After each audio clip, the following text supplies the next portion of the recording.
আপনারা জানেন কিনা আমি জানি না, পৃথিবীতে একজন মাত্র নবী ছিলেন যিনি কোনোদিন সংসার করে নাই গো মা।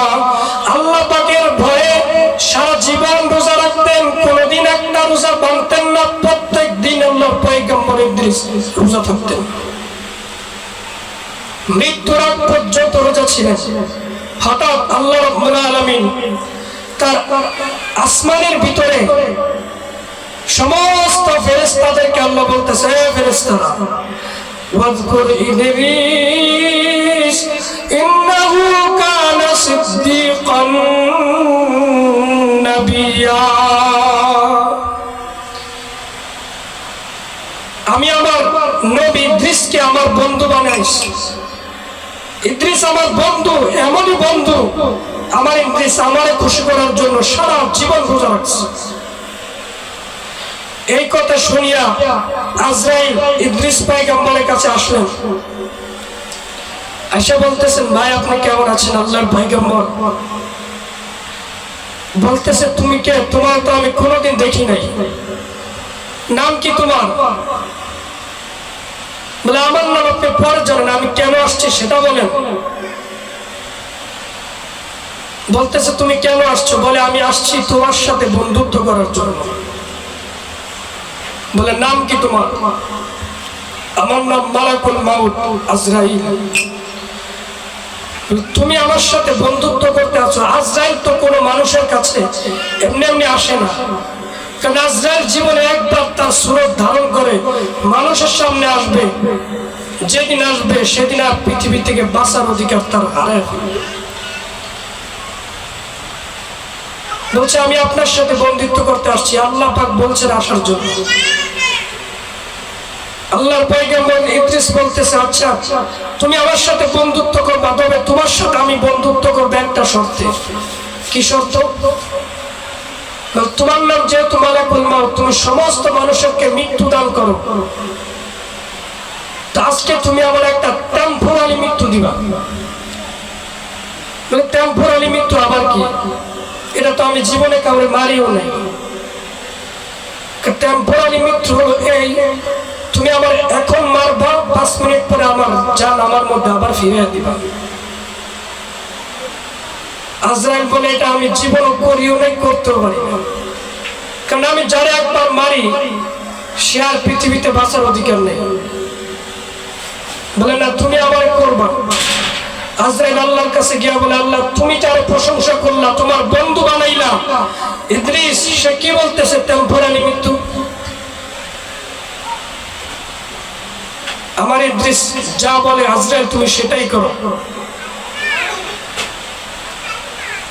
ইদ্রিস আলাইহিস সালাতু ওয়াস সালাম বসে আছেন। আজরাইল বলতেছে, ঠিক আছে আল্লাহর কাছ থেকে আমি পারমিশন নিয়ে আসছি, আপনি শুয়ে পড়েন। ইদ্রিস আলাইহিস সালাম উত্তর দিকে মাথা দিয়ে শুয়ে পড়লেন। শোয়ার পরে রূহটা খপ করে আজরাইল নিয়ে 5 মিনিট পরে আবার রূহটা ফিরিয়ে দিলেন।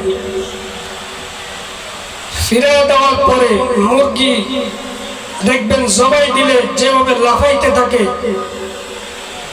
ইদ্রিসকে যখন রূহ আবার আগের মতো ফিরিয়ে দেওয়া হয়েছে, ইদ্রিস আলাইহিস সালাম শুধু আধা ঘন্টা লাফাইছে। মালাকুল মাউতকে ডাক দিয়া বলে, আজরাইল মৃত্যু এত কষ্ট তুমি আমারে কেন দিলা? আমি না তোমারে বললাম তুমি আমারে টেম্পোরারি একটা সিম্পটম মৃত্যু দিবা, কিন্তু এমন ভাবে কেন আমারে মারলা যে মারার কারণে আমার এত কষ্ট হয়? আল্লাহর পয়গম্বরের কথা শুনি আজরাইল বলে, ইদ্রিস আমি তো মাত্র আপনারে 5 মিনিটের মধ্যে জানটা নিলাম, আবার জানটা আপনারে ফিরে দিলাম, আর আমি আসছি আপনারে বন্ধুত্ব করার জন্য। বন্ধু কি বন্ধুরে কষ্ট দিয়ে মারতে পারে? আল্লাহর পয়গম্বর ইদ্রিস একটা কথা শুনিয়া গঙ্গা, আপনার মাত্র 5 মিনিট পরে আপনার রূহটা আপনার মধ্যে ফিরিয়ে দিয়েছি, কিন্তু আমি যখন বেনামাজের জানটা কবজ করব, শুকর দুষ্কর আমি আল্লাহর নাফরমানি যারা করবে তাদের জানটা এমন ভাবে কবজ করব 40 দিন আগের থেকে আমার আজরাইলের মাই শুরু হয়ে যাবে। হাসপাতালের বেডে শোয়া মারব, বিভিন্ন রোগ বালাই দিয়ে মারব। আমার আজরাইল এত ভয়ঙ্কর মার পৃথিবীর কেউ সহ্য করতে পারবে না। বেঈমানের কাছে আসবে, 500 ফেরেশতার সাথে নিয়ে আসবে। প্রত্যেকটা ফেরেশতার হাতে এক একটা লোহার লাঠি উঠে দিয়া বলবে, বেঈমানের মার। আর কত বড় সাহস! আমার আল্লাহ তারে এত বড় একটা জিন্দেগি দিল, 70 বছরের জিন্দেগি। আমার মাওলানা 5 বেলা ডাকে নাই গো। আমার আল্লাহ বড় শখ করে তারে 5 বেলা নামাজ দিয়েছিল, বেঈমানে কত নামাজ পড়লো না। আজকে বুঝে দিব আল্লাহর সাথে নাফরমানি করার প্র্যাকটিক্যাল নমুনা কি হইতে পারে। আল্লাহর পয়গম্বর বর্ণনা করে, আজরাইল মারতে মারতে মাথার উপরে বাড়ি মারবে, তার ভিতরে রূহটা বাইর সহ্য করতে না পারিয়া পায়ের কাছে আসে পালাবে, আবার পায়ের দ্বার মারবে, বুকের মধ্যে পালাবে।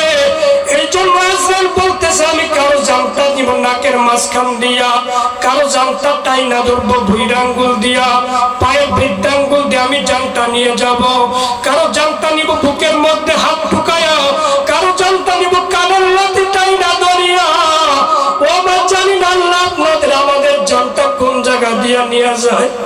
আমি দোয়া করে দেই আল্লাহ যেন আমাদের জানতাম 2 চোখের মাঝখান দিয়ে নেয়।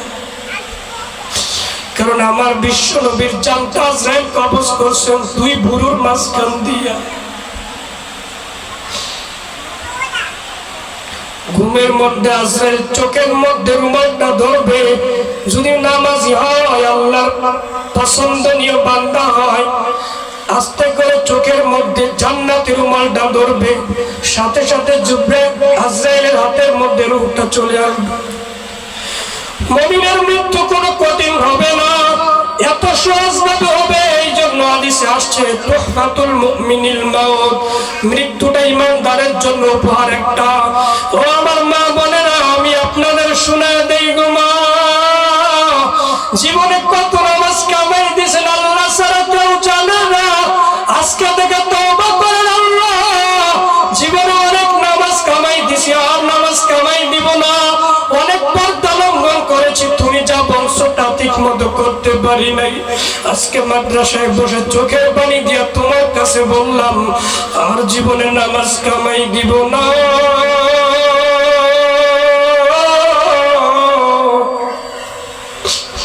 আর জীবনে তোমার হুকুম ছাড়ব না।